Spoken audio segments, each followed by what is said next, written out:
णमो अर्हन्ताणं णमो सिद्धाणं णमो वायरीयाणं णमो अज्झायाणं णमो लोये सव्यसाहुणम् अर्हन्त भासयत्थं गणहरदेवेहि गन्थियं सम्मं प्रणमामि भक्तिजुक्तो सुदणाणमहोदहिं शिरसा। मोक्षमार्गस्य नेतारं भेत्तारं कर्मभूभृतां ज्ञातारं विश्वतत्त्वानां वन्दे तद्गुणलब्धये।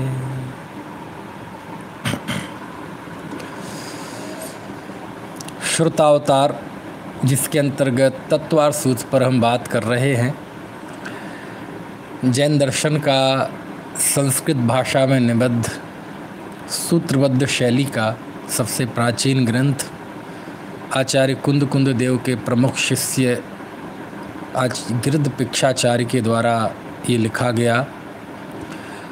आचार्य गृद्धपिक्ष उमा स्वामी ने 10 अध्याय उस 357 सूत्रों में पूरा वो एक जैन दर्शन को संक्षिप्त में सार रूप में उसे प्रस्तुत कर दिया। तत्वार सूत्र इतना महान क्यों हुआ कि लगभग 1900 साल हो गए, लेकिन आज भी तत्वार सूत्र पर उतना ही हमारा मन, हमारा आकर्षित होता है। इतना उस पर काम हुआ है, इतना काम हुआ है, सैकड़ों हजारों लोगों ने उस पर काम किया है। टीकाएँ, भाष्य, भावार्थ आदि आदि कई तरीक़ों से, लेकिन फिर भी आज भी उसका आकर्षण कम नहीं हो पा रहा है। तो आखिरकार उसका इतना महत्व क्यों है, इस विषय पर हम बात कर रहे हैं। कल हमने इसके एक विषय पर, एक बिंदु पर बात की थी कि आचार्य देव के इस ग्रंथ का महत्व, जिस समय तत्वार सूत्र लिखा गया था उस समय हमारे आगम की रचना प्रायः प्राकृत में हुआ करती थी, और लेकिन उस समय दर्शन जगत में सभी दर्शनों को प्रस्तुत करने वाला, प्रतिनिधित्व करने वाला कोई ना कोई एक सूत्रात्मक संस्कृत ग्रंथ जरूर हुआ करता था, जिसमें संक्षेप में थोड़े शब्दों में, सूत्रों में निबद्धता के साथ सारी बात उसमें आ सके, उस दर्शन की, उस धर्म की। तो सभी धर्मों के पास था, लेकिन जैन दर्शन के पास ऐसा कोई ग्रंथ नहीं था, ऐसा कोई सूत्रात्मक ग्रंथ, सूत्र रचना नहीं थी जिसे दर्शन जगत के सामने प्रेजेंट किया जा सके, प्रस्तुत किया जा सके। तो उस समय कुंद देव ने संस्कृत में सूत्र में निबद्ध और सारे जैन दर्शन को समाहार करते हुए उन्होंने ये ग्रंथ लिखा। ठीक है, ये एक विशेषता कल हमने समझी थी। अब हम दूसरा बिंदु समझते हैं कि आखिर यह इतना महान क्यों हुआ।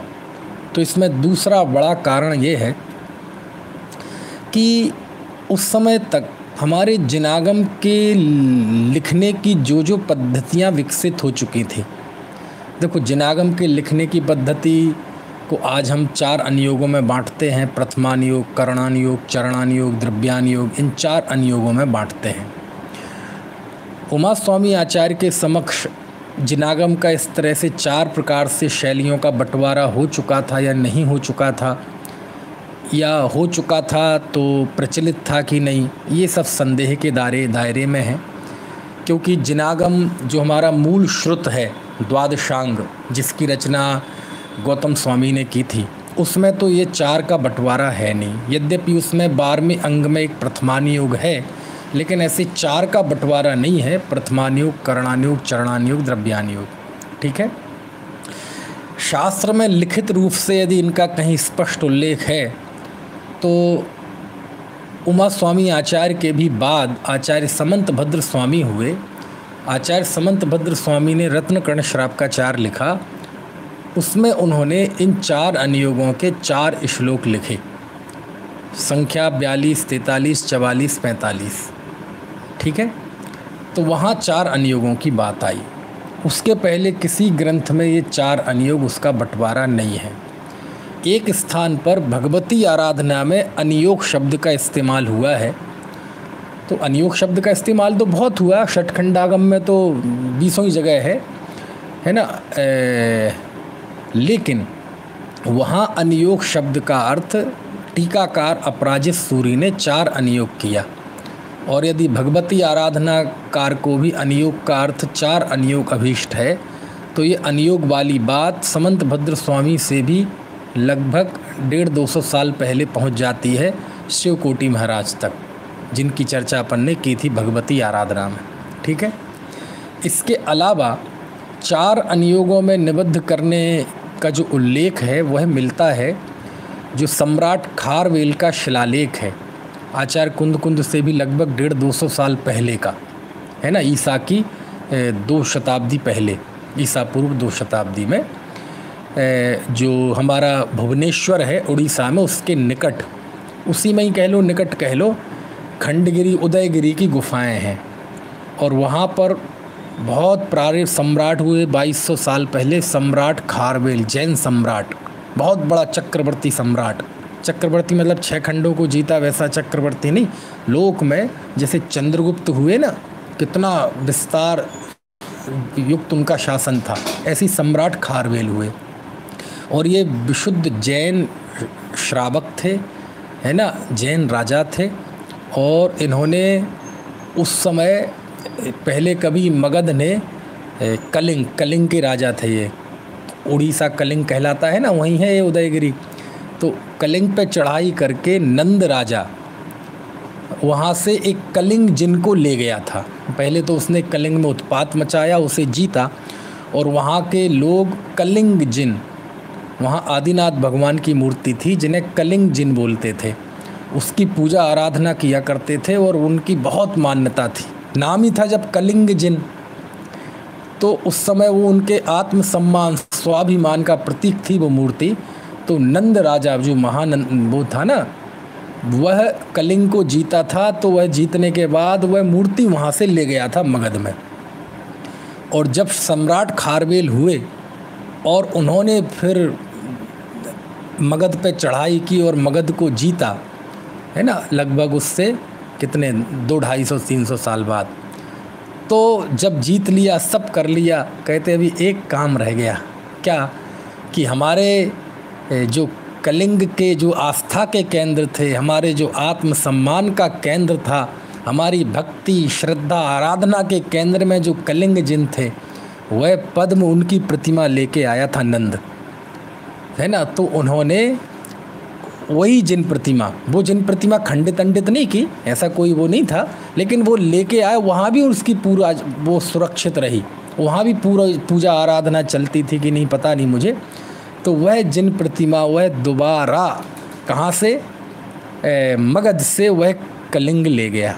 यानी आप सोच लो, ईसा से 400 साल पहले भी, है ना, हमारे यहाँ मूर्ति की पूजा होती थी, कलिंग जिनका आदिनाथ भगवान की मूर्ति थी, वो उसका उल्लेख आता है।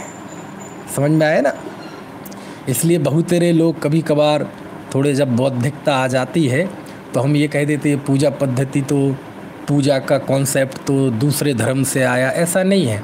पूजा की पद्धतियों में कुछ मिलावट हो सकती है, लेकिन जिन प्रतिमा की पूजा वंदना ये हमारी मौलिक पद्धति है जिन धर्म की। समझ में आए। खैर अभी वहाँ नहीं जाते हैं हम। तो कहाँ से बात आई, तो वो कलिंग जो जिन था वो एक बहुत बड़ा सम्राट था और उसने बहुत कम उम्र में वो शासक बन गया था। मेरे 14 साल ऐसी कुछ बहुत कम उम्र में राजा बन गया था। और उसका दक्षिण में भी मदुरई तक शासन था और फिर उत्तर में बहुत था उसका, उस इतिहास में नहीं जाना चाहता मैं। तो उस समय उसने एक बहुत बड़ा शिलालेख उस समय का मिलता है जो कि वहाँ उदयगिरी खंडगिरी की गुफाओं में है और उस शिलालेख का नाम है हाथी गुम्फ शिलालेख। आप चाहें तो गूगल पे सर्च कर सकते हैं, हाथी गुम्फ शिलालेख। बहुत पुराना शिलालेख, वो प्राकृत भाषा में है और ब्राह्मी लिपि में है। और दुनिया के प्राचीन शिलालेखों में ऐसा अनूठा शिलालेख है, उसका आकार बहुत बड़ा है, बहुत बड़े एरिया में एक शिला पे उत्कीर्ण है। और दूसरा इतना व्यवस्थित है समझ में आया? व्यवस्थित से मतलब उसमें जो लिखा गया है उसके 13 या 14 साल के कार्यों का उल्लेख है उसमें, कि सम्राट खारवेल ने पहले साल क्या किया, दूसरे साल क्या किया, तीसरे साल क्या किया, सब उसमें वर्णन है। कहाँ चढ़ाई की, किस राज्य को अपने में मिला लिया, जनता के हित के लिए क्या काम किए, जन कल्याणकारी योजनाएं लाए, ऐसा सब उन्होंने किया। और उस शिलालेख में एक दो बातें बड़ी गौर करने लायक हैं और अद्भुत हैं वो बातें, बहुत गजब। उसमें ये लिखा कि उस सम्राट खारवेल ने, है ना, वो कलिंग जिन वाली बात भी है, सम्राट खारवेल ने उस समय 14वां वर्ष है शायद, उसमें उस समय एक मुनियों की संगीति मतलब मुनियों का एक सम्मेलन हुआ किसी उद्देश्य विशेष के लिए। जब मुनि इकट्ठे होते हैं तो खास तौर से श्रुत की रक्षा के लिए, तो वो संगीति हुई और उसमें बहुत सारे महान साधु और आचार्य वहाँ एकत्रित हुए। और उस समय उन्होंने जिनवाणी को 4 भागों में उपकल्पित किया, और वो 4 मतलब ये ही संभावना है कि यही हैं: प्रथमानुयोग, करणानुयोग, चरणानुयोग और द्रव्यानुयोग। अब चूँकि उस समय कोई लेखन की तो परंपरा थी नहीं, क्योंकि लेखन की परंपरा तो पहली शताब्दी के आसपास विकसित हुई, है ना। लेकिन ये तो बात है ईसा से भी 150-200 साल पहले की, तो उस समय लेखन की तो प्रचलित नहीं थी। लेकिन फिर भी उन्होंने शायद ये संकल्प लिया हो या विचार किया हो कि अपन जिनवाणी को 4 शैलियों में निबद्ध करते हैं: करणानुयोग, चरणानुयोग, द्रव्यानुयोग, प्रथमानुयोग। ठीक है, तो वहाँ वो उल्लेख आता है। समझ में आ रही है बात? और दूसरा एक और उसमें बहुत गौर करने की बात लिखी कि उस जीव ने अणुव्रत लिए, राजा था सम्राट खारवेल, उसने अणुव्रत लिए, उसका उल्लेख है उसमें, उस शिलालेख में। और एक और बहुत सबसे बड़ी बात जिसके लिए मैंने ये सारी चीज़ बताई, कि उसमें लिखा गया, मैं कुंद देव ने लिखा समय सार में, तम एयत वेहत्तम दाए हम अपड़ो सभी वेड़ जदि दाएज पमाणम चुक्केज छलम हितब्बम, कि मैं उस एकत्व भक्त आत्मा को अपने निज वैभव से दिखाऊंगा। यानी एक तो खुल्लम खुल्ला डंके की चोट यदि किसी ने इस बात को स्वीकार किया है कि मैंने उस आत्मा का अनुभव किया है और मैं दुनिया को आत्मा दिखाऊंगा, तो आत्मा के अनुभव की घोषणा यदि कहीं की तो कुंद ने की, और उन्होंने समय सार ग्रंथ में की। लेकिन उनसे पहले उस शिलालेख में लिखा है कि उस सम्राट खारवेल ने शरीर और आत्मा का भेद ज्ञान किया। बोलो, शिलालेख में ये बात लिखी है कि उसने शरीर और आत्मा को भिन्न भिन्न जाना, यानी वो आत्मज्ञानी सम्राट था। उसने अणुव्रत अंगीकार किए, जिन धर्म का भक्त था, बहुत बड़ा उसने कल्पद्रुम विधान कराया था, क्योंकि उसकी पत्नी भी बहुत धर्मशील थी। समझ में है ना उसमें? तो मैं क्यों आई ये सारी बात, कि उस समय तक उमा स्वामी आचार्य के समय तक जिनवाणी की जो पद्धतियाँ विकसित हो गई थीं, वो 4 अनुयोगों की विकसित तो हो चुकी थी ऐसा लगता है, लेकिन 4 अनुयोगों की बहुत ज़्यादा चर्चा शायद ना रही हो, क्योंकि उन 4 अनुयोगों का ना तो कथन कहीं कुंद देव के आगम में मिलता है, ना कहीं मूलाचार में मिलता है, षटखंडागम में भी नहीं मिलता। समझ में आया? कसाय पहाड़ों में भी नहीं मिलता, चूर्णी सूत्रों में भी नहीं मिलता। तिलोई पंडिती तो चलो, अब वो वहाँ चौवेद शब्द है, तिलोई पंडिती में चौवेद शब्द है, 4 वेद, और उसका भाषाकारों ने अर्थ किया है 4 वेद मतलब प्रथमानुयोग, करणानुयोग, चरणानुयोग, द्रव्यानुयोग, है ना। और वो चौवेद का अर्थ किया है इंद्रभूति गौतम के प्रसंग में। अब इंद्रभूति गौतम जब ब्राह्मण थे तो 4 वेदों के ज्ञाता थे, और जब गणधर हो गए तो 4 वेदों के ज्ञाता हो गए, मतलब प्रथमानुयोग, करणानुयोग, चरणानुयोग के। वहाँ वो ऋग्वेद आदि के ज्ञाता थे, तो वो दोनों ही अर्थ घटित होते हैं, है ना। कि यदि उनके पूर्व अवस्था को लिया जाए, जब वो जिन धर्म के विरोधी और ब्राह्मण पंडित थे तो 4 वेदों के ज्ञाता थे, ऋग्वेद आदि, और जब जैन हो गए तो 4 वेदों के ज्ञाता हो गए। तो उसका अर्थ करते हुए उन्होंने यही 4 अनुयोग अर्थ किया है। अब वो सही है गलत है अभी उसमें भी नहीं जाना चाहता, लेकिन किया है और वो गलत तो है नहीं, गलत कहने का तो सवाल ही नहीं उठता।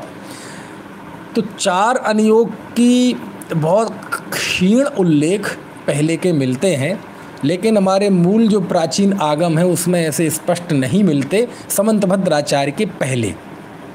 इसलिए उमा स्वामी आचार्य के इस तत्वार्थ सूत्र में है ना अनुयोगों की तरफ से कोई बात की हो ऐसा नहीं है। लेकिन उस समय तक प्रथमान योग को छोड़ दें, प्रथमान योग को यदि छोड़ दिया जाए, पुराण चरित्र साहित्य को छोड़ दिया जाए, तो 3 शैलियाँ पूरी विकसित हो चुकी थीं।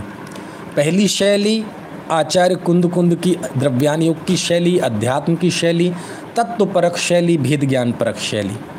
दूसरी शैली भूतबली आचार्य पुष्पदंत आचार्य की और गुणधर आचार्य सिद्धांत शैली, समझ सिद्धांत की शैली। तीसरी शैली विकसित हो चुकी थी आचरण की शैली, जिसे हम चरणान योग की शैली कह सकते हैं, ठीक है। और चौथी शैली विकसित हो चुकी थी आचार्य यति वृषभ के जरिए तिलोय पंडितकार। यदि ये तिलोय पंडित उन्हीं की रचना है और 1-2 और पुरानी रचनाओं का उल्लेख आता है, वो मिलती नहीं है। एक सर्वनंदी के एक लोक विभाग के भी यहाँ वहाँ उल्लेख आते हैं। कुंद देव ने भी नियम सार में लोक विभागेषु ऐसा शब्द का प्रयोग किया कि लोक विभाग में ऐसा जानना चाहिए।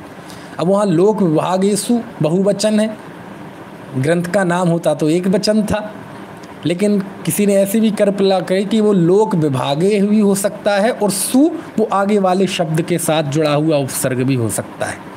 जो भी रहा हो, लोक विभाग का उल्लेख आता है। यदि वो भी रहा हो तो सकता है आचार्य उमा स्वामी को उसके भी उल्लेख हो। और यदि तिलोय पंडित था तो वो शैली, यानी एक सिद्धांत की शैली, एक करणान योग में 3 लोक आदि की शैली, ठीक है, और चरणान योग की शैली मूलाचार भगवती आराधना, और एक तत्व परक शैली द्रव्यान योग की भेद ज्ञान परक शैली आचार्य कुंद देव की, और सिद्धांत शैली षटखंडागम की। तो इतनी शैलियाँ उनके समक्ष विकसित हो चुकी थीं उमा स्वामी आचार्य के सामने। तो जब तत्वार्थ सूत्र लिखा तो क्यों है तत्वार्थ सूत्र का महत्व इतना कि उमा स्वामी आचार्य इतने प्रतिभाशाली आचार्य थे कि उन्होंने उस संक्षिप्त सी रचना 357 सूत्र मात्र, और यदि उसे एक लाइन से लिखा जाए पृष्ठों में तो 10 पृष्ठों में आ जाएगी वो रचना तत्वार्थ सूत्र। उसमें उन्होंने उस समय तक की उपलब्ध जितनी जिनागम की शैलियाँ थीं, जितनी पद्धतियाँ थीं, उन सबको उन्होंने उस तत्वार्थ सूत्र रूपी पात्र में भर दिया, गागर में सागर भर दिया, क्योंकि वो तो बहुत विशाल था। अब षटखंडागम देखो कितना 40,000 सूत्र प्रमाण श्लोक प्रमाण से भी बड़ी रचना, नापने का एक गणित है, वो तो प्रायः गद्य में है। तो 40,000 श्लोक प्रमाण से भी बड़ी रचना है षटखंडागम, है ना। कसाय पाहुड़ में 233 गाथाएं हैं, तो वो तो बहुत विस्तार है उसका। कुंद देव की द्रव्यान योग की शैली तो बहुत विस्तृत है, उन्होंने 84 पाहुड़ों की रचना की थी। भले ही आज उपलब्ध नहीं है, लेकिन उमा स्वामी आचार्य को तो बहुत उपलब्ध रहा होगा ना, श्रुति परंपरा से ही रहा हो। मूलाचार बहुत बड़ी रचना है, 1250 गाथाएं हैं। भगवती आराधना में 2177 गाथाएं हैं। तिलोय पंडिती में 5,500 से ज़्यादा गाथाएं हैं। तो सारी शैलियाँ और उसका इतना विशाल स्वरूप और इतना विस्तार, लेकिन बलिहारी है आचार्य उमा स्वामी की कि उन सारी शैलियों को तत्वार्थ सूत्र एक ऐसा महापात्र मिला कि उस गागर में वो सारी शैलियाँ, सारे विषय, सारी पद्धति संक्षिप्त रूप से आ गई। इसलिए तत्वार्थ सूत्र की इतनी महानता है। समझ में आया? आचार्य ने जितनी पद्धतियाँ विकसित हो चुकी थीं, देखो जैसे मैं आपको बताऊं, थोड़ा एग्जाम्पल दूं, ऐसे तो मैं बताता जाऊंगा, क्या मज़ा आएगा उसमें। आप देखो कुंद देव के आगम का इतना गहरा असर है तत्वार्थ सूत्र पे। आप देखो 5वें अध्याय में जाइए, 3 सूत्र हैं आचार्य उमा स्वामी देव के, गुरुदपीक्षाचार्य। सतद्रव्य लक्षणम, ठीक है, ये सूत्र पता है आपको, 5वें अध्याय में है। सतद्रव्य लक्षणम, उत्पाद व्यय द्रव्य युक्तम सत गुण पर्यायवत द्रव्यम।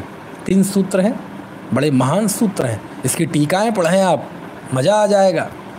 कहाँ से आए सूत्र? आप आचार्य कुंद की एक गाथा में ये 3 सूत्र हैं। पंचास्तिकाय की 10वें नंबर की गाथा आप देखें। कौन से ग्रंथ की? पंचास्तिकाय, गाथा नंबर 10 है ना।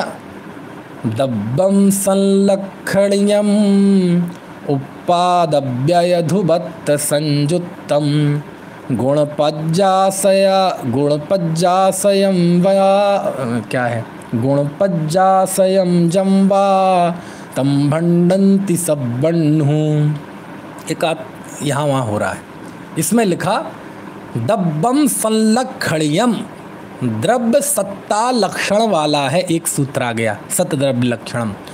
उपादव्यय ध्रुवत्त संयुक्तम, वह सत्ता उत्पाद व्यय द्रव्य युक्त है, दूसरा सूत्र आ गया उसका उमा स्वामी आचार्य का। और लिखा गुणपज्जासयम जम वा तम भंडन्ति सब्बन्हु, और जो गुण पर्याय का आश्रय है, यानी तीसरा सूत्र आ गया गुण पर्यायवत द्रव्यम।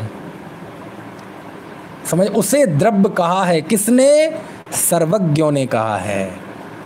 भड़न्ति सब्बन्हु, सर्वज्ञों ने उसे द्रव्य कहा है। दब्बम संलक्षण्यम, समझ में आया ना। उपादव्ययधुवत्त संयुक्तम गुणपज्जासयम जम वा तम भंडन्ति सब्बन्हु। तब देखो 3 सूत्र आचार्य की एक गाथा में आए, ऐसे बहुत है ना। उन्होंने लिखा दूसरे अध्याय में उपयोगो लक्षणम। कहाँ से आया ये सूत्र? कितने जगह पे लिखा, समय सार में है उपयोगो लक्षण सब्बन्नाण दिट्ठो। सर्वज्ञ के ज्ञान में जीव को नित्य ही उपयोग लक्षण वाला देखा गया। ये समय सार की गाथा है, शुरुआत में ही है ना। मेरे समझ 23-24 गाथा में है। वो 3 गाथाओं का एक समूह है ना, उसमें बीज वाली गाथा में है। 24 नंबर आना चाहिए, 23 नंबर उसमें है ना। कि आचार्य कहते हैं नित्य ही सर्वज्ञ के ज्ञान में जीव को उपयोग लक्षण वाला देखा गया। और इसी स्थानों से उमा स्वामी ने सूत्र लिया आचार्य ने, उपयोगो लक्षणम।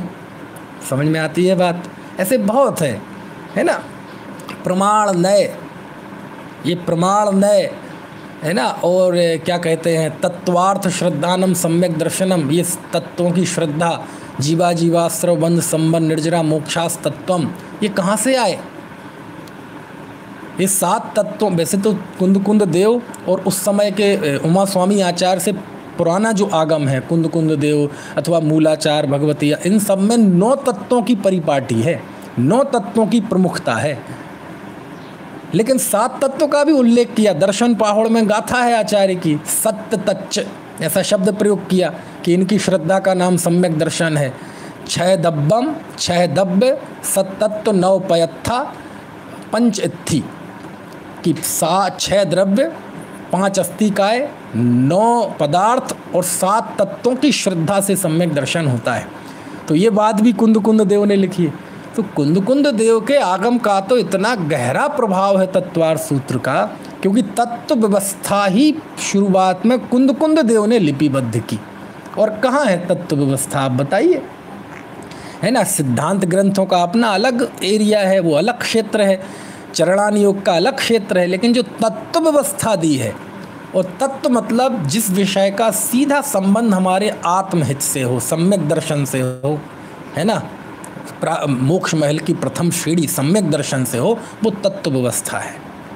यानी जिससे हमारा नज़रिया विकसित हो, जिससे हम दुनिया को, स्वयं को, दुख सुख का कारण क्या है, ये जो हमारे प्रयोजनभूत विषय है ना। जैसे उसमें टोडरमल जी ने लिखा, धन्य है भली होनहार है उसकी जिस जीव को ऐसा विचार आता है, मैं कौन हूँ, मेरा स्वरूप क्या है, यह सुख दुख कैसे बन रहा है। तो ये जो प्रयोजनभूत तत्व हैं, जो हमारे आत्महित के लिए अनिवार्य है, जिनका ज्ञान, जिनकी श्रद्धा, वो इस तत्व व्यवस्था में होते हैं। और उस तत्व व्यवस्था को लिपिबद्ध किया कुंद देव ने, और तत्वार सूत्र भी उसी के अंतर्गत आता है।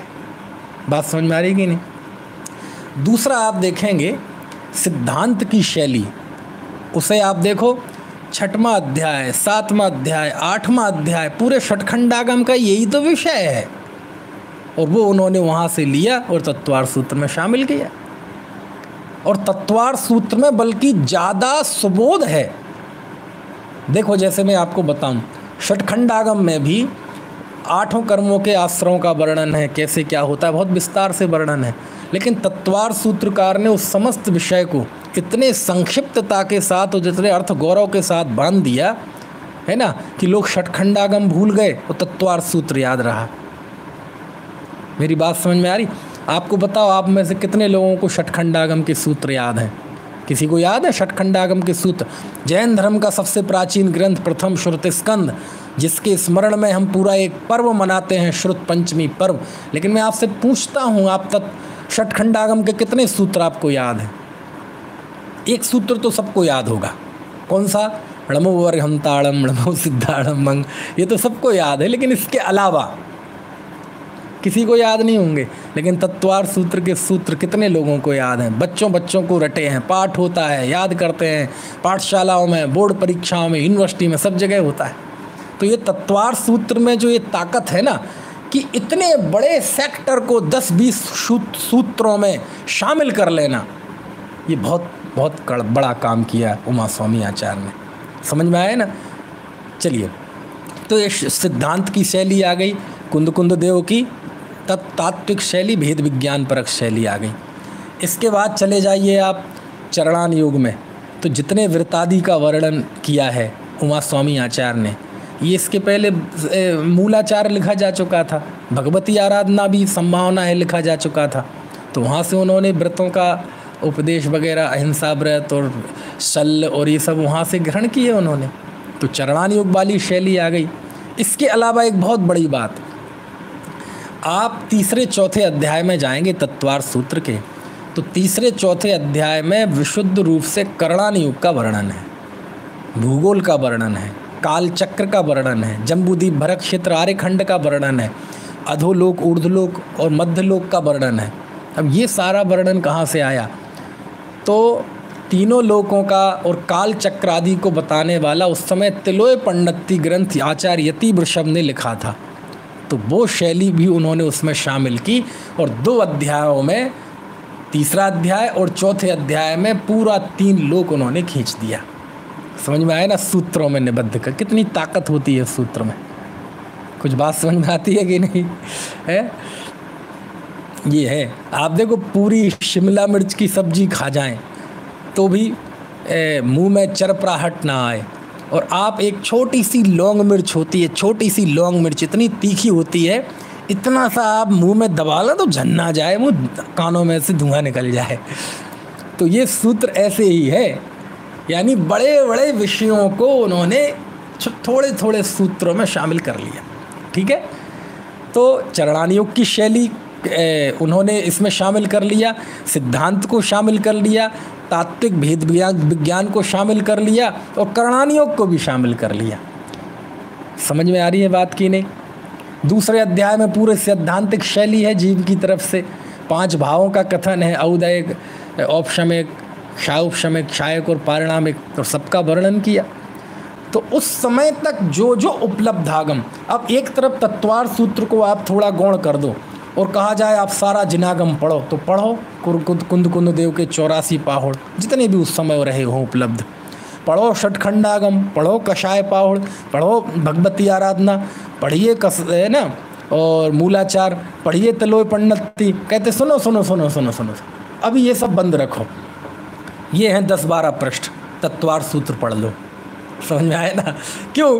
क्योंकि जो जो लिखा जा चुका था उन सब को उन्होंने उस तत्वार्थ सूत्र में शामिल कर लिया था, इसलिए उसकी व्यापकता बहुत ज़्यादा थी।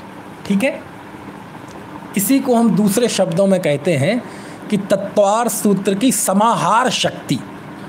ये समाहार शक्ति क्या होती है? आप समझ गए समाहार शक्ति क्या होती है? यदि समझ गए तो आप बताइए अपने कमेंट बॉक्स में, समाहार शक्ति क्या होती है? समाहार शक्ति कल शाम के दंसड़ के व्याख्यान में मैंने बताया था। समाहार शक्ति यानी अपने में बहुत सारी चीज़ों को शामिल करने की शक्ति, समाहार शक्ति, समाने की शक्ति। समझ में आया कैसे? देखो जो इसके लिए मैं दृष्टांत देता हूँ एक दो छोटे छोटे। आप देखो पहले के ज़माने में जब शुरुआत में कंप्यूटर बना था ना, तो कितना बड़ा था कंप्यूटर पता है आपको? ये समझ लीजिए कि इतना बड़ा था वो कंप्यूटर कि ये पूरे कमरे में भी ना बने। इतना बड़ा था कंप्यूटर, बहुत बड़े कमरे में आता था। तो साइज़ बहुत बड़ी थी, वजन बहुत बड़ा था, और काम करने की शक्ति उतनी नहीं थी, बहुत कम थी। धीरे धीरे समाहार शक्ति बढ़ती गई, वो कंप्यूटर का साइज छोटा होता गया और उस काम करने की शक्ति, ताकत, स्पीड, स्टोर करने की क्षमता, गणना करने की क्षमता वो उसकी बढ़ती गई। और धीरे धीरे वो डेस्कटॉप बन गया, आकार घट गया और उसकी ताकत बढ़ गई। धीरे धीरे लैपटॉप बन गया, फिर पाम टॉप आ गया, समझ में आया? और फिर आ गया देखो अब तो मोबाइल ही कंप्यूटर बन गया, ताकत बढ़ गई। 8-8 GB रैम के मोबाइल आने लगे, तो ताकत बढ़ गई लेकिन आकार कम हो गया। तो समाहार करने की शक्ति है ना, आकार घट गया लेकिन उसमें ताकत, प्रोसीजर, काम करने की क्षमता और फीचर्स, ये सारी चीज़ें बढ़ती जा रही हैं। तो छोट में ज़्यादा शामिल करते जाओ तो वो कहलाती है समाहार शक्ति। देखो पहले आपने देखा होगा कंप्यूटर में किसी समय फ्लॉपी आती थी, फ्लॉपी तो अब आज के बच्चों ने तो देखी भी नहीं होगी फ्लॉपी। शुरुआत में जब हिंदुस्तान में कंप्यूटर का विकास हुआ था तो फ्लॉपी चलती, और उसकी क्षमता कितनी होती थी, जैसे आज CD DVD में कैसेट लगाते हैं ना, फ्लॉपी आती थी, बहुत थोड़ी क्षमता होती थी उसमें, 1-2 MB ऐसी बहुत थोड़ी, 10 MB ऐसी बहुत थोड़ी, बहुत ज़्यादा क्षमता नहीं होती थी उसकी, है ना। एग्जैक्ट मुझे पता नहीं कितने MB की, कम ज़्यादा की भी आती होंगी। वो फ्लॉपी का ज़माना गया, समाहार शक्ति बढ़ी। फिर आई CD, तो CD में फ्लॉपी से ज़्यादा क्षमता होती थी। CD भी चली गई, फिर आ गई VCD, DVD, उसकी समाहार शक्ति ज़्यादा होती थी, उसमें स्टोरेज ज़्यादा होता था। आप देखो पेन ड्राइव, पहले शुरुआत में 2 GB की पेन ड्राइव, 4 GB की पेन ड्राइव, अब आती हैं 256 GB की पेन ड्राइव, 512 GB की पेन ड्राइव।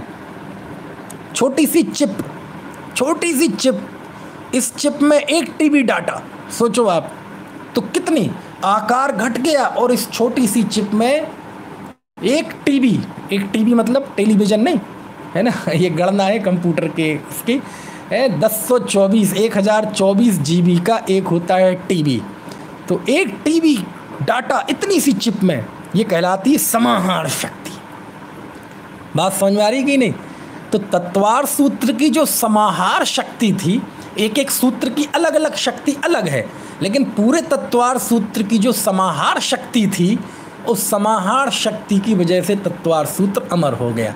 उसने उस समय की उपलब्ध जितना आगम था, जितनी शैलियाँ थीं, जितने विषय थे, उन्होंने उसे अपने आप में शामिल कर लिया। यही कारण था कि इस तत्वार सूत्र को पंडित फूलचंद जी ने इसकी प्रशंसा में लिखा तो बहुत जगह, लेकिन मूलतः मुझे फूलचंद जी अब तो स्वर्गवासी हो गए, स्वर्गीय सिद्धांत आचार्य पंडित फूलचंद जी, तो उन्होंने लिखा था। फिर उससे वो परंपरा चल गई, फिर कई जगह लिखा मिला मुझे, उसके पहले भी कहीं लिखा हो तो मुझे पता नहीं, कि वैदिकों में जो महत्व गीता का है, मुसलमानों में जो महत्व कुरान का है, और क्रिश्चियंस में, ईसाइयों में जो महत्व बाइबल का है, जैन परंपरा में वही मत तत्वार सूत्र का है। ये जैनियों की गीता है, जैनियों का बाइबल है ना। इस तरह से ये अब सबका अपना महत्व, लेकिन ये विषय को बताने के लिए कि ये तत्वार सूत्र कैसे हमारा एक प्रतिनिधि ग्रंथ बन गया, उसके लिए मैं ये सारी बातें बता रहा हूँ। समझ में आया? तो इसका महत्व का है, ठीक है। अब बाद में तो और महत्व के भी कारण जोड़ दिए। आज जो तत्वार सूत्र का महत्व है, मूल में भले ही बड़े बड़े कारण रहे हों जो मैं आपको बता रहा हूँ, लेकिन कई चीज़ों के साथ बहुत सारी कहानियाँ जुड़ जाती हैं। जैसे कि एक तत्वार सूत्र की प्रतियों में अंत में एक दोहा छपा रहता है। उस दोहे में क्या लिखा? दशाध्याये परिच्छिन्ने तत्वार्थे पठिते सति फलम स्यादुपवासस्य भाषितम मुनिपुंगवै। क्या मत? अच्छा, एक निपुण भाई बता रहे टेराबाइट भी होता है, समझ में? एक टीबी से भी बड़ा होता होगा, है टेराबाइट। चलो, तो मैं क्या बता रहा था कि ये दशाध्याय परिच्छिन्ने तत्वार्थ, ये एक श्लोक आता है, प्राय आपने सुना होगा, पढ़ा भी होगा। इसमें क्या लिखा है? ये जो 10 अध्याय से वाले इस तत्वार्थ को जो पढ़ता है उसे एक उपवास का फल मिलता है। उपवासस्य फल स्यात्, उपवास का फल मिलता है। और एक किसने कहा है? भाषितम मुनि पुंगवै, ये मुनि पुंगवों ने कहा है। समझ में आया ना? बहुत पुराना श्लोक है, प्रतियों में लिखा मिलता है। अब आज तो इसके जो महत्व का कारण आम जनता में है, भोले वाली महिलाओं में ये है। यद्यपि इसका महत्व बहुत है, लेकिन आम जनता में अब इसका महत्व, क्योंकि हमारे पूर्वाचार्यों ने, हमारे यहाँ स्वाध्याय के 5 अंग में पाठ का, आमनाय नाम का स्वाध्याय पाठ करने का बड़ा महत्व है। सम्यक ज्ञान के 8 अंगों में यदि आप शुद्ध उच्चारण के साथ यदि जिनवाणी के सूत्रों को पढ़ते हैं तो उसे शब्दाचार नाम का, है ना, व्यंजनाचार नाम का, ठीक है, टीवी का एक्सपेंशन है ये, वो बता रहे, मैं कौन सा बाइट बताया था? टेराबाइट। तो मैं क्या बता रहा था कि शब्दाचार, व्यंजनाचार नाम से सम्यक ज्ञान के 8 अंगों में अंग है। जैसे सम्यक दर्शन के 8 अंग हैं, ऐसी सम्यक ज्ञान के भी 8 अंग हैं। तो यदि आप शुद्ध उच्चारण करके जिन सूत्रों को पढ़ते हैं तो ये सम्यक ज्ञान का अंग है। पाठ करते हैं, आमनाय नाम का स्वाध्याय है, एक तप है, तप, स्वाध्याय नाम का तप है। समझ में आए? इसकी महिमा बहुत है। इसके पास से ज्ञान की विशुद्धि होती है, ज्ञानावरण कर्म का क्षयक्षम होता है ना, सब चीज़ें हैं। तो इसका महत्व बहुत है हमारे यहाँ स्वाध्याय का। तो बोले किसका पाठ करें? करो षटखंडागम का पाठ, कई दिन लग जाएंगे। करो कुंद कुंद देव के आगमों का पाठ, कई दिन लग जाएंगे।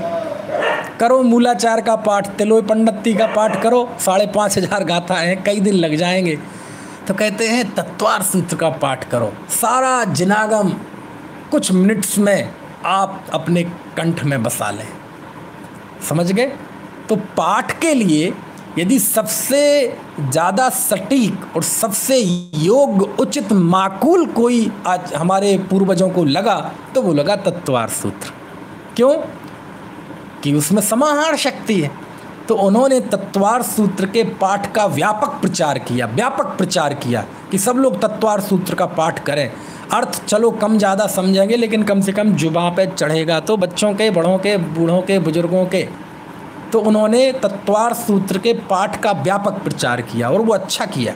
और आज भी देखो आप, दशलक्षण में या पर्व के दिनों में कितने लोग तत्वार सूत्र का पाठ करते हैं। और आप यदि इंदौर जाएंगे ना, इंदौर, हो सकता है पूरे मालवा में ही ये हो, तो इंदौर में कोई जाएगा तो 10 दिनों में उसे तत्वार सूत्र का वांचन तो करना ही पड़ेगा। कहीं कहीं ऐसी प्रथा है कि रोज़ 10 अध्यायों का, कहीं कहीं वांचन करेंगे, साथ में रोज़ एक एक अध्याय का अर्थ भी बताएंगे, और कहीं कहीं 10 दिन 10 ही अध्यायों का, मतलब प्रतिदिन 10 अध्याय का पाठ और उसका अर्थ। तो कोई भी विद्वान यदि इंदौर जाता है तो वो करता ही है। और दोपहर में प्रायः कहीं दोपहर में कहीं सुबह होता है, 1.5 घंटे 2 घंटे तक का भी उसमें होता है। समझ में आया ना? मैं जाता हूँ, मैं भी गया इंदौर दशलक्षण में, है ना। एक बार वहाँ जैन कॉलोनी गया, जैन कॉलोनी नाम था, है ना। और एक बार रामाशाह मंदिर गया, तो हमने भी किया, और वो होता है वहाँ। समझ में आया ना? चलिए, तो ये परंपरा अच्छी है और ये बहुत अच्छी बात है, हमें भी पढ़ना चाहिए तत्वार सूत्र। शुद्ध उच्चारण करना चाहिए, नहीं हो तो सीखना चाहिए। और अब तो यूट्यूब पे सब उपलब्ध है, आप इसका कैसे उच्चारण है कोई विद्वानों का कई का, तो उससे भी आप सीख सकते हैं। तो ये पाठ को विकसित किया। अब लेकिन क्या करें, ये हिंदुस्तान है, पंचम काल है, हीन मनोबल वाले व्यक्ति हैं, तो तत्वार्थ सूत्र का महत्व तो बहुत ज़्यादा है। लेकिन जब तक इन लोगों को लॉलीपॉप ना दिखाई जाए ना, लॉलीपॉप ना दिखाई जाए, तब तक इनका आकर्षण नहीं बनता। भक्तांबर तो बहुत बढ़िया है, भक्ति है भगवान की, और भक्ति तो भक्ति ही होती है। वो भक्तांबर के जरिए करो चाहे किसी दूसरे स्तोत्र के जरिए करो, भक्ति तो बहुत उत्कृष्ट भाव है ना जीव का। लेकिन जब तक उसके साथ कथाएं ना जुड़ी, भक्तांबर की कथाएं ना जुड़ें, तो भक्तांबर को कौन पढ़े। सिद्ध चक्र विधान के साथ वो कथा ना जुड़ी हो कोड़ ठीक होने की, तो कौन करे सिद्ध चक्र विधान। तो ये एक हमारी समाज की जो आम समाज थी उसकी कमजोरी थी कि जब तक इसको कोई लॉलीपॉप ना दिखाई जाए तब तक इसके सिर पे जू नहीं रेंगता। तो इसका ये तत्वार्थ सूत्र के साथ भी ये हुआ, और तत्वार्थ सूत्र के साथ भी ये जुड़ गया कि जो व्यक्ति तत्वार्थ सूत्र का पाठ करता है वह एक उपवास का फल प्राप्त करता है। एक आदमी बोला कि डॉक्टर साहब आज तो मैंने 10 उपवास किए। कितने उपवास किए? 10 उपवास किए। मैंने कहा आज ही एक दिन में 10 उपवास? बोले हाँ। बोले क्यों? मैंने आज 10 बार तत्वार्थ सूत्र का पाठ किया तो 10 उपवास हो गए। समझ में? अब ऐसी चीज़ें जोड़ दी जाती हैं। तो क्या ऐसा नहीं है क्या तत्वार्थ सूत्र के पाठ करने से एक उपवास का फल नहीं लगता क्या? अरे भैया जरा थोड़ा विवेक पूर्वक विचार तो करो, मैं बताऊं इसकी हकीकत। अरे तत्वार्थ सूत्र का पाठ है स्वाध्याय, सूत्रों का अध्ययन और स्वाध्याय का फल वीरसेन स्वामी ने और जगह भी है ना, धबला का तो मैं बता ही रहा हूँ, खोलो धबला भाग 1 पेज नंबर 43, 2-3 जगह है, उसमें ये लिखा है कि जो सूत्रों का अध्ययन करता है उस जीव के असंख्यात गुण श्रेणी निर्जरा होती है। क्या होती है? असंख्यात गुण श्रेणी निर्जरा कही है। कैसे? सूत्रों के अध्ययन से, मतलब आगम के सेवन से, सूत्रों के अध्ययन से असंख्यात गुण श्रेणी निर्जरा कही है। उसके सामने एक उपवास का फल क्या क्या क्या मायने रखता है? कुछ बात समझ में आ रही कि नहीं? तो कहाँ स्वाध्याय ना, तत्वार्थ सूत्र का पाठ स्वाध्याय नाम का तप है, 10वें नंबर का तप है, अंतरंग तप है, और उपवास पहले नंबर का तप है, और वो भी बहिरंग तप है। दोनों की तुलना हो ही नहीं सकती। स्वाध्याय बहुत बड़ा तप, तत्वार्थ सूत्र से जो पुण्य बनता है, विशुद्धता होती है, कर्मों की निर्जरा होती है, असंख्यात गुण श्रेणी निर्जरा कही वीरसेन स्वामी ने। उन्होंने कहा आपको कैसे पता? बोले अवधि ज्ञानी तक जान लेते हैं ये असंख्यात गुण श्रेणी निर्जरा को, है ना। और उपवास, तो उपवास छोटा है, स्वाध्याय बड़ा है, इसलिए दोनों में कोई तुलना है नहीं। हाँ, ऐसा कहना चाहिए कि आपको पता है तत्वार्थ सूत्र के पाठ का कितना फल है? कितना फल है पता है आपको? कितना फल है? बोले बहुत फल है। कितना फल है? बोले भैया आपको पता है, नहीं आप फिर उल्टी तरफ से लेते हैं। किसी को उपवास का फल बताना हो, उपवास का फल, तो उपवास का फल आप तत्वार्थ सूत्र के पाठ से बताओ, स्वाध्याय का फल कि आपको पता है उपवास किया करें। बोले उपवास से कितना फल मिलता है? बोले शास्त्र स्वाध्याय से जितना फल मिलता है ना, उसका 1000वां हिस्सा फल मिलता है उपवास का। हाँ, अरे 1000वां हिस्सा हमें नहीं करना। असल स्थिति यही है अब जो मैं बता रहा हूँ। 1000 तो एक मोटा मोटा मतलब, स्वाध्याय का फल बहुत है भैया, उपवास से बहुत ज़्यादा है। समझ में आया? लेकिन क्या करें, ये लोगों को लॉलीपॉप दिखानी पड़ती है ना, कि तुम ये करो, ये रोग ठीक हो जाएगा, भक्तांबर करो। ये करो तुम्हारा कुष्ठ ठीक हो जाएगा, क्योंकि यदि ये नहीं करेंगे तो करेंगे नहीं। क्योंकि लोक में उपवास की महिमा बहुत है, लोक में उपवास का बहुत ग्लैमर है, लोक में उपवास होता है तो बहुत लोक में प्रतिष्ठा भी मिलती है, और उससे भी लगता है कि हाँ मैंने कुछ किया धर्म के नाम पे। और स्वाध्याय करोगे तो क्या किया? कुछ नहीं किया। स्वाध्याय करने वालों को कोई कुछ करना मानता ही नहीं। तो इसलिए लॉलीपॉप दिखानी पड़ी कि तत्वार सूत्र का जो पाठ करता है उसे एक उपवास का फल लगता है। अरे एक नहीं, कई कई उपवास के से भी कई गुना ज़्यादा फल लगता है।